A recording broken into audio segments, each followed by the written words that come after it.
नमस्कार बच्चों, स्वागत है आपका आज की कक्षा में। आज हम पढ़ेंगे लंग लकार के बारे में। पिछली कक्षा में हमने बात की थी लट लकार के बारे में अर्थात वर्तमान काल के बारे में, और आज हम बात कर रहे हैं लंग लकार अर्थात भूतकाल के बारे में। तो चलिए यहाँ पे देखते हैं किस तरह से यहाँ भूतकाल के फॉर्मूलाज हैं। यहाँ पे जैसा कि मैंने पहले बताया था, ये एक वचन, द्विवचन और बहुवचन में रहता है। उसके साथ ही साथ ये त्रयी पुरुषों में प्रथम पुरुष, मध्यम पुरुष और उत्तम पुरुष में रहता है। ठीक है, तो प्रथम पुरुष में इसका जो फॉर्मूला है, वो जो भी हम धातु लगाएंगे, जो यहाँ पे धातु होगी उसके पूर्व रूप में ए आ जाएगा और उसके बाद अंत में क्या आएगा, त।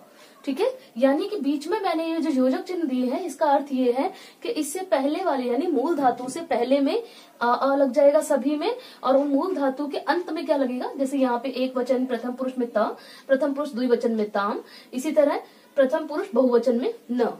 ठीक है, यही इसका मेन फॉर्मूला है।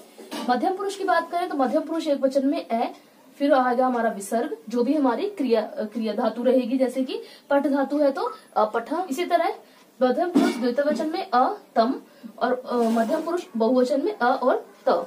ठीक है, उत्तम पुरुष एक वचन में देखें तो अ म, और उत्तम पुरुष द्विवचन में ए आव, उत्तम पुरुष बहुवचन में ए आम। अब मैं आपको इसकी हिंदी बता देती हूँ। जहाँ पे हम अ और त की बात कर रहे हैं, वहां पे आ जाएगा, जैसे कि मैंने बताया था, प्रथम पुरुष हमेशा वह के लिए होता है या किसी नाम किसी संज्ञा के लिए होता है। तो वहां पे क्या हो जाएगा कि वह कार्य कर रहा था। वैसे ही द्विवचन में वे दोनों कार्य कर रहे थे, बहुवचन में वे सब कार्य कर रहे थे।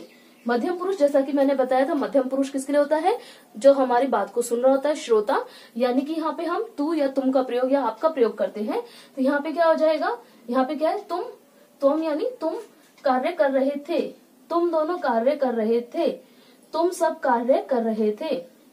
इसी तरह उत्तम पुरुष अर्थात जहाँ पे हम मैं अपने लिए यानी वक्ता अपने लिए प्रयोग करता है, तो वहां पे आ जाएगा मैं कार्य कर रहा था, हम दोनों कार्य कर रहे थे, और हम सब कार्य कर रहे थे। ठीक है, मैं आपको इसके कुछ एग्जाम्पल दिखा देती हूँ त्रयी पुरुषों में। त्रयी पुरुषों में सबसे पहला हमारा एग्जाम्पल है सह अपठत। देखिए, मैंने यहाँ पे प्रथम पुरुष एक वचन का लिया है अपठत, अ और त। पठ इसकी मूल धातु है, इसमें ए और अंत में क्या लगा है, त। तो ये क्या हो गया, स अपठत, यानी वह पढ़ रहा था। वहीं हम द्विवचन की बात करें तो तौ अहसताम, इसमें मैंने हस धातु का प्रयोग किया है। अ यहाँ पे पहले आ गया और लास्ट में क्या आ गया इसका, ताम। तो बीच में क्या बचा, हस, यानी हस धातु का मैंने यहाँ प्रयोग करा है। तो क्या हो गया, तौ अहसताम, यानी वे दोनों हंस रहे थे। वहीं हम बहुवचन की बात करें, प्रथम पुरुष बहुवचन की, तो ते अनमन, ते अनमन अर्थात ते का क्या हो जाएगा, वे सब, अनमन यानी नमस्कार कर रहे थे। वहीं पे हम मध्यम पुरुष की बात करें तो त्वम अगच्छः, त्वम अगच्छः, मैंने बताया था कि अ पहले आएगा और अंत में क्या आ जाएगा, विसर्ग आ जाएंगे। तो अगच्छः, ठीक है, ये गम धातु का है, गम धातु जो कि गच्छ में लिखी जाती है। तो गम धातु का यहाँ पे हो जाएगा त्वम अगच्छः, यानी तुम जा रहे थे। युवाम अपठतम, यहाँ मैंने पठ धातु का प्रयोग किया है। युवाम अपठतम यानी तुम दोनों पढ़ रहे थे। यूयम अहसत, तुम सब हंस रहे थे। फिर वही उत्तम पुरुष की बात करें तो अहम अनमम, यानी मैं नमस्कार कर रहा था। आवाम अगच्छाव, हम दोनों जा रहे थे। वयम अपठाम, हम सब पढ़ रहे थे।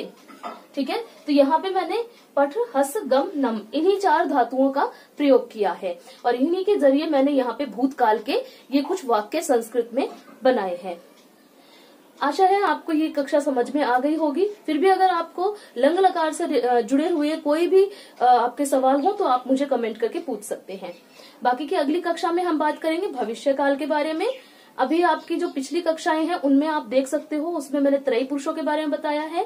एक में मैंने आपको पंच लकार के बारे में बताया है, जिसमें कि 3 हमारे काल होते हैं और 2 हमारे किसी काम के लिए हमें जब आज्ञा चाहिए होती है या जब हम किसी को आज्ञा देते हैं उसके लिए होते हैं। वहीं एक जो अंतिम बचता है वो मैंने बताया था कि जब हम किसी से कोई काम के लिए करने का बताते हैं कि ये काम कैसे करना चाहिए, यानी किसी को सलाह देने के लिए।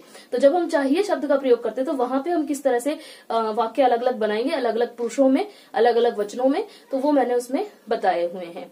तो उसी सीरीज में मैंने पहली कक्षा ली थी आपकी पट उसकी लट लकार की यानी वर्तमान काल की, आज ली है आपकी भूतकाल की। अब अगली कक्षा होगी आपकी भविष्य काल की। धन्यवाद बच्चों।